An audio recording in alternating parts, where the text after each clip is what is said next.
कैसे हैं आप सभी? सभी को राधे राधे। आपकी स्पेशल डिमांड पर हम आज नंबर सिस्टम की शुरुआत कर रहे हैं। अब नंबर सिस्टम इतना इंपॉर्टेंट टॉपिक है कि आपका जो आने वाला एग्जाम है MP police, railway group D और वर्ग 3 का जो एग्जाम होने वाला है उन सब में पूछा जाना है, तो इस टॉपिक को बहुत अच्छे से आप कवर कर। चलिए आज का पहला सवाल है, क्या ये सीरीज आपको दिख रही है? अब इस सीरीज में आपको बताना है इसका मान। ठीक है, तो देखिएगा जब भी अगर इस टाइप का पैटर्न आता है कि शुरुआत कहाँ से हुआ, 1 2 3 से लेकर कहाँ तक गया है 31 का ये सीरीज क्या हो गई, बैक हो गई 30 29 28 27 ऐसे हुआ है आपका। तो इस टाइप के पैटर्न को हम क्या करते हैं, जहां तक अधिकतम गई है, या तो आप इसको दो पार्ट में बनाइए। पहला पार्ट का बनाएगा आपका 1 से लेकर 31 तक, फिर दूसरा कहाँ से बनेगा 30 से लेकर 1 तक। तो ऐसे में क्या हो जाएगा, ये सवाल हो जाएगा लंबा। तो इसका सबसे बेस्ट तरीका ये होता है कि जहां तक अधिकतम गई है उस पद को पकड़िए और उसका स्क्वायर कर दीजिए। तो 31 का स्क्वायर करेंगे तो 31 का स्क्वायर कितना होता है आपका 961। क्लियर है? 31 का स्क्वायर कितना होता है 961। क्या ऑप्शन में है? तो ऑप्शन ए आपका क्या बन जाएगा आंसर। क्या पहला सवाल आपको समझ में आया कि नहीं आया? ये स्पेशल केस कहलाता है। इसमें क्या होता है कि सीरीज जहां तक अधिकतम गई है वहां तक देखिए उसका रिवर्स हो गई है। तो रिवर्स हुई है तो देखिएगा 30 29 28 से लेकर 3 2 1। तो हम इसमें क्या करते हैं, जो भी अधिकतम जहां तक गई है उसको पकड़िएगा, उसका स्क्वायर कर दीजिएगा तो आपका आंसर आ जाएगा। क्लियर है पहला सवाल? चलिए देखिए अगला सवाल क्या बोल रहा है आपसे, किसी पार्टी के लिए जन्मदिन की टोपियों को 8 या 10 के पैकेट में पैक करते समय एक टोपी हमेशा बच जाती है। कितनी बच रही है? एक टोपी। यदि लॉट में टोपियों की संख्या 250 से अधिक किंतु 300 से कम थी तो लॉट में टोपियों की कुल संख्या कितनी थी? ठीक है, देखिए आपके पास क्या बोल रहा है 8 या 10। तो इस पैटर्न में क्या करते हैं, 8 या 10 बोला है आपसे, या तो 8 होंगी या तो 10 होंगी। तो सबसे अच्छा तरीका ये इन दोनों को ले लेते हैं एलसीएम। 8 और 10 का एलसीएम लेंगे तो कितना जाएगा आपका 40। कोई दिक्कत? अब 40 से तो देखिएगा आपका, अब वो बोल रहा है कि हर स्थिति में क्या है एक बच जाए। तो पहला ऑप्शन देखिएगा, पहला ऑप्शन क्या है आपके पास 268। दूसरा ऑप्शन क्या है आपके पास 261। तीसरा ऑप्शन क्या है आपके पास 281 और चौथा ऑप्शन क्या है आपके पास 275। चारों हम 40 से भाग देंगे इस ऑप्शन में, जिसमें अगर ये बच जाएगा वही हमारा आंसर हो जाएगा। तो 40 से जब हम इसमें भाग देंगे तो देखो, तो 4 छंग 24 240। तो यहाँ तो ज्यादा बचना है एक, तो ये तो ऑप्शन से बाहर हो गया। दूसरा देखिए 261 है, 40 से भाग देंगे तो 4 छंग 24, तो यहाँ पे 21 बचा, ये भी बाहर हो गया। अब यहाँ पे देंगे तो 4 सत्ते 28 280, क्या ये बच रहा है 281 में अगर आपने 40 से भाग दिया तो 40 से 7 बार में 280 एक बचे, और यही तो बोल रहा है वो आपसे प्रश्न में। तो क्लियर है? और इसमें भी देखिएगा यहां से भी देंगे तो इसमें भी आपका एक नहीं बचेगा। तो वो आपका कौन सा ऑप्शन है? ऑप्शन सी है, जिसमें एक बच रहा है। ठीक है, या तो आप 8 से दे लीजिए या 10 से दे लीजिए या फिर इसका जो एलसीएम आया 40 उससे दीजिएगा। तो हर स्थिति में कितना बचा है एक। तो आपका आंसर क्या बन जाएगा ऑप्शन सी 281। क्लियर है ये बात? कह रहा सवाल आपसे 935071 में 2 3 के स्थानीय मान के बीच क्या अंतर है? मतलब आपको 2 बार 3 है, यहाँ पे कितने बार 3 है? 2 बार 3 है। तो 1 बार 3 तो ये है, तो यहाँ इसके बाद कितनी संख्या है 1 2 3 4 5 6 7, तो 7 जीरो आ जाएंगे 3 4 5 6 7। क्लियर है? फिर दूसरी बार जो 3 है ये है आपका, अब इसको लेंगे हम। ठीक है, तो ये आ जाएगा आपका 3 और ठीक है, और 2 संख्या इसके बाद क्या है, अगर ये 3 लेते हैं तो इसके बाद क्या संख्या 2। कोई दिक्कत यहाँ पे? तो यहाँ हो गया आपका क्या 300। कोई दिक्कत? इस वाले 3 के हिसाब से ये आएगा और इस वाले 3 के हिसाब से ये मान आएगा। कोई दिक्कत यहाँ पे?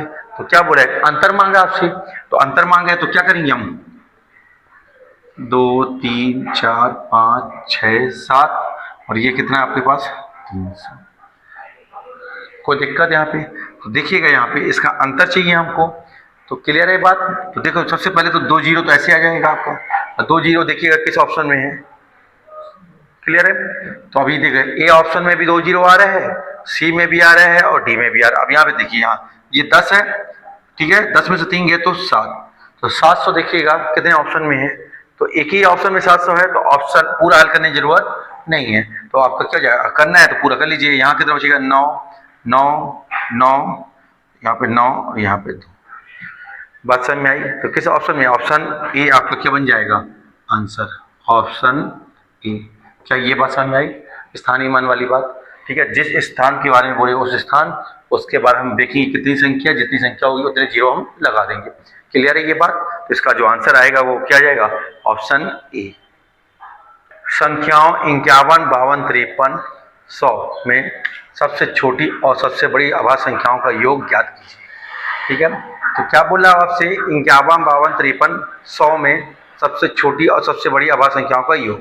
तो देखो यहाँ पे, तो 51, 52, 53 से कहाँ तक बोल रहे हैं आपसे, 100 में सबसे छोटी और सबसे बड़ी। यहाँ पे सबसे छोटी क्या जाएगी आपके पास, 53, और सबसे बड़ी आएगी यहाँ पे कितनी, 97। कोई दिक्कत? तो ये जो ये रेंज दिया हुआ है इसमें सबसे छोटी और 100 के पहले सबसे बड़ी, कहीं कोई दिक्कत इसमें? अभाज्य संख्या है, तो अभाज्य संख्या क्या कहलाती है, वह संख्या जिसमें एक का और स्वयं का भाग जाए, दूसरी संख्या से भाग ना जाए। अभाज्य संख्या को ही रूट संख्या बोला जाता है और इंग्लिश में प्राइम नंबर बोला जाता है। क्लियर है बात? तो अभाज्य संख्या को क्या बोला जाता है, रूट संख्या या फिर प्राइम नंबर।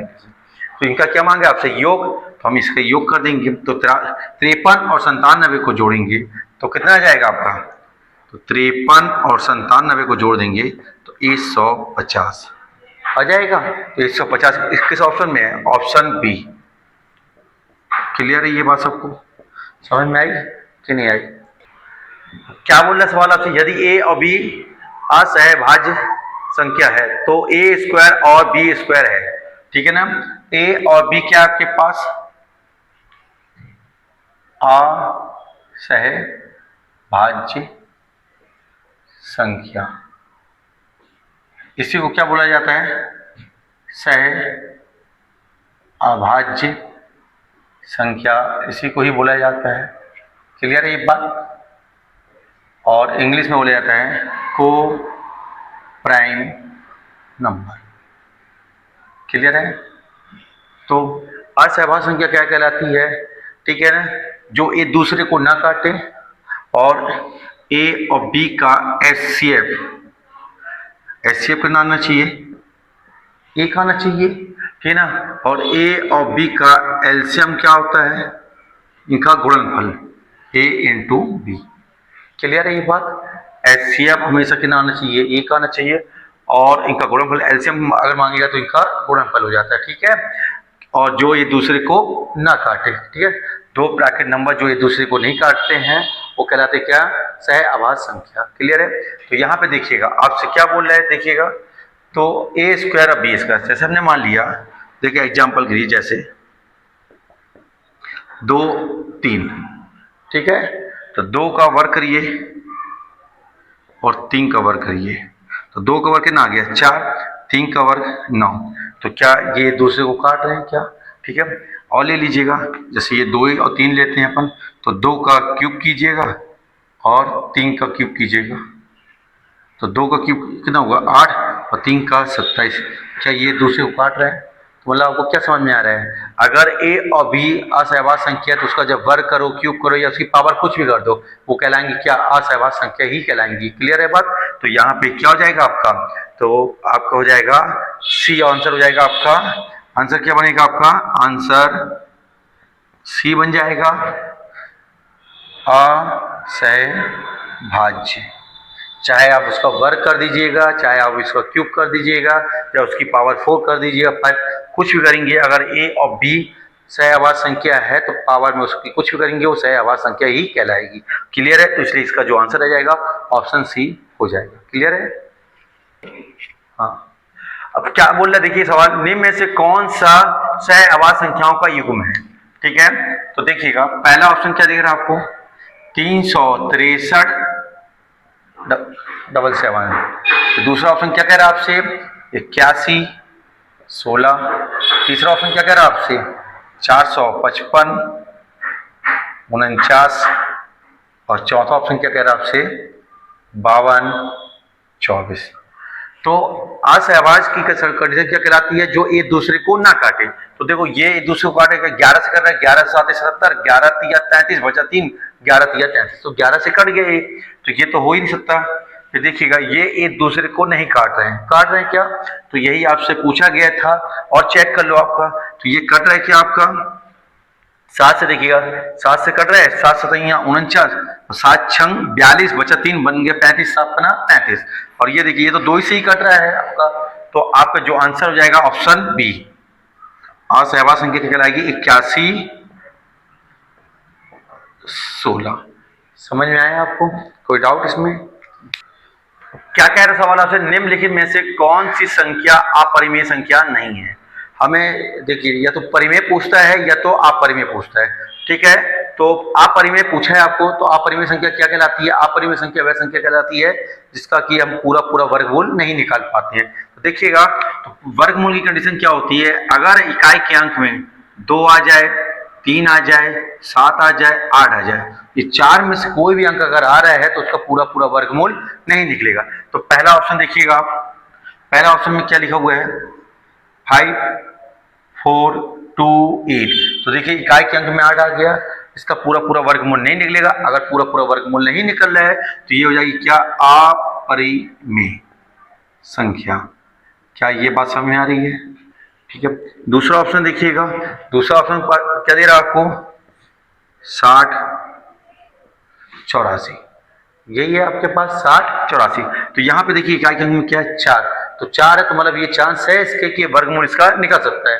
और देखते हैं फिर आ रहे हैं इसमें ऑप्शन सी देखिएगा पाई। तो पाई क्या है आपका अपरिमेय संख्या, अपरिमेय संख्या। पाई का मान जो होता है 22/7 या 3.14 वो परिमेय कहलाता है, लेकिन पाई क्या कहलाएगा आपका अपरिमेय संख्या। फिर आ रहा है आपका क्या डी ऑप्शन, डी में क्या आपके पास 7 6 5 2। देखिए यहाँ पे इकाई के अंक में क्या आ गया 2 आ गया। तो मैंने क्या बताया आपको कि 2 3 7 8, अगर इसमें से कोई भी अंक इकाई के स्थान पर आ रहा है तो वह उसका पूरा पूरा वर्गमूल नहीं निकलेगा। अब पूरा पूरा वर्गमूल नहीं निकलेगा तो वो बन जाएगा क्या अपरिमेय संख्या। ये भी हो गया क्या आपके पास अपरिमेय संख्या। क्या ये बात समझ में आई? तो देखिएगा 4 ऑप्शन थे आपके पास, 3 ऑप्शन अपरिमेय का हो गया, तो चौथा ऑप्शन क्या हो जाएगा परिमेय का। तो ये किसका मान होता है अब 60 84 है, ठीक है। तो देखिएगा ये किसका 80 का कितना होता है 6400, 80 का 6400। तो देखो ये 6400 से कम है आपका, तो ये हो जाएगा किसका 58 का। तो देखो 80 का होता है आपके पास 6400, तो 6400 से ये मान कम है, तो ये हो जाएगा किसका 78 का। 78 का जो वर्ग होगा वो किसका हो जाएगा 60 84। आ रही बात समझ, 8 64 का 4, क्लियर है। तो ये किसका हो जाएगा 78 का। तो ये पूरा पूरा वर्गमूल निकल आया आपका, तो ये क्या हो जाएगा आपका परिमेय संख्या। कोई दिक्कत बताइए? तो आपका जो आंसर आ जाएगा बी। उसमें पूछा था कि कौन सी अपरिमेय संख्या नहीं है, तो आंसर होगा आपका बी। क्या ये बात क्लियर हुई? जिसका पूरा पूरा वर्गमूल नहीं निकलता है वह कहलाती है अपरिमेय संख्या, और जिसका निकल जाता है वो कहलाती है परिमेय संख्या। क्लियर है? चलिए क्या बोले सवाल आपसे 75 और 405 के बीच 3 अंकों की पूर्ण संख्या कितनी है। तो देखिए वो बोल रहा है आपसे 75 और 405 के बीच, तो 405 के बीच। तो देखिएगा तो 75 और 405 के बीच 3 अंक, तो पहले आप सबसे पहले 3 अंक की 100 आएगी, और यहाँ पे 405 के बीच बोले हैं तो यहाँ पे क्या होगा, इसको छोड़ना पड़ेगा, क्या लेना पड़ेगा 404। तो देखो इसके 3 केस बनते हैं, कितने केस बनते हैं आपके पास 3। तो पहला केस क्या बनता है देखिएगा, तो अगर वो बोला है A से 10 तक, A से 10 तक, दूसरा केस क्या बोलेगा 1 से 10 के बीच, ठीक है। और तीसरा केस क्या बोलेगा, 1 और 10 के बीच। ये 3 केस बनते हैं। तो 1 से 10 तक बोलेगा तो हम 1 भी लेंगे और 10 भी लेंगे, ठीक है। और 1 से 10 के बीच बोलेगा तो हम 1 लेंगे, लेकिन 10 न लेके क्या लेंगे हम यहाँ पे 9 लेंगे। आई बात समझ में। और 1 और 10 के बीच बोलेगा तो हमें यहाँ पे क्या लेना पड़ेगा 2, और यहाँ पे क्या लेना पड़ेगा 9। क्या बात समझ में आ रही है। तीनों केस, पहले केस में क्या बोला 1 से 10 तक बोल रहा है, तो मतलब 1 से बोल रहा है तो 1 को भी लेना पड़ेगा, और 10 तक बोला है तो 10 भी लेना पड़ेगा। दूसरे केस में क्या बोला 1 से, तो 1 से मतलब 1 लेना पड़ेगा, और 10 के बीच, तो 10 के बीच मतलब 10 से पहले 9 के मतलब होता है छोड़कर, ठीक है। अब 1 और 10 के बीच बोल रहा है, तो 1 और 10 के बीच मतलब 1 और 10 के बीच मतलब कौन सी आएगी 2, 3, 4, 5, 6, 7, 8, 9। क्लियर है ये बात। ये तीनों केस समझ में आ रहे हैं। तो हमारे पास केस क्या था, वही था आपका 75 और 405 के बीच। 75 के बाद जो 3 अंक की पहली संख्या बनेगी वो बनेगी 100, और 405 के पहले बनेगी कौन सी 404।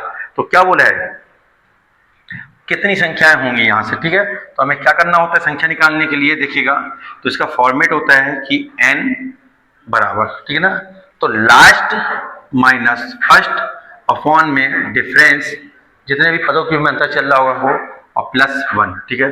तो लास्ट पद कितना है आपके पास 404, फर्स्ट पद कितना है 100, और डिफरेंस पूरे सीरीज में कितने का है 1 का चल रहा है, तो यहाँ पे बटे में 1 और +1।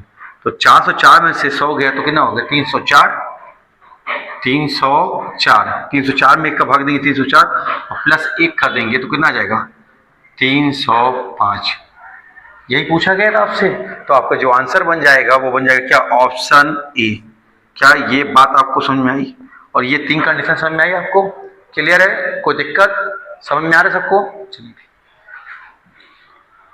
सवाल आपके पास यही है, में इकाई के स्थान वाला अंक क्या होगा, ये मांगा है आपसे इकाई के स्थान वाला अंक क्या होगा।